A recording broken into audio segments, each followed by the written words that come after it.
Hi there, and welcome back once again to the Explaining History video channel. Now, this week I've been teaching a lot about the Franco-Prussian War. I've been teaching about the rise of Prussia throughout the 19th century, the demise of Austria after 1866, and the career of Otto von Bismarck. And where we left it off in lesson time was with the defeat of France at the Battle of Sedan and the Franco-Prussian War, and the encirclement and siege of Paris.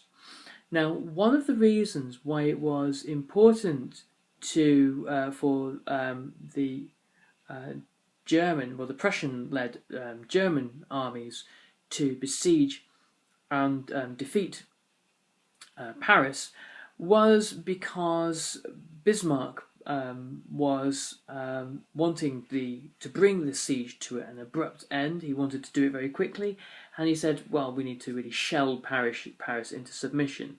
So we need to surround Paris with big guns and fire artillery shells into Paris, probably killing many thousands of civilians, but it would make the Parisians open the gates pretty quickly. Now, Bismarck's general said, you can't do this. This is, against the rules of war. The Prussian generals, led by the great General von Moltke, were, efficient and ruthless battlefield practitioners, but they had certain codes, certain principles, certain practices that they adhered to. Certain rules that they believed were should be stuck to rigidly, and things like razing Paris to the ground was not one of them. So instead, they wanted to surround and destroy France's armies, and they believed that they had to get all of France's armies and defeat them all, because pretty soon, unless they defeated France's armed forces in one go, then there would be a revenge attack by the French within a year or two. The French would resume the war. And the other thing to do, if you weren't going to raze Paris to the ground, you needed to really starve it into surrender, which was seen by the generals as being kind of largely more acceptable.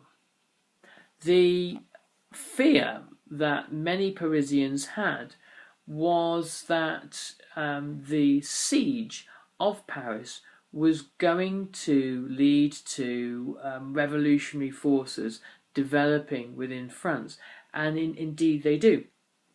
The Napoleon III was desperate to try to return to Paris, but he was unable to do so. He was desperate to return to Paris because he knew that if left alone, Paris would explode into revolt, and he's obviously overthrown by the establishment of the Third Republic.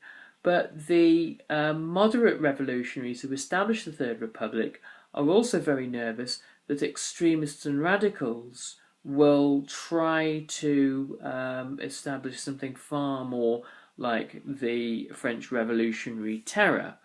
And their worst nightmares come true with the establishment of the Paris Commune. Now, the Paris Commune is something I'll talk about in the next video, but if you're currently doing an assignment for me, then I think you need to focus on looking at the effects of the siege that the Germans place on Paris, and how that winds up affecting ordinary Parisian people.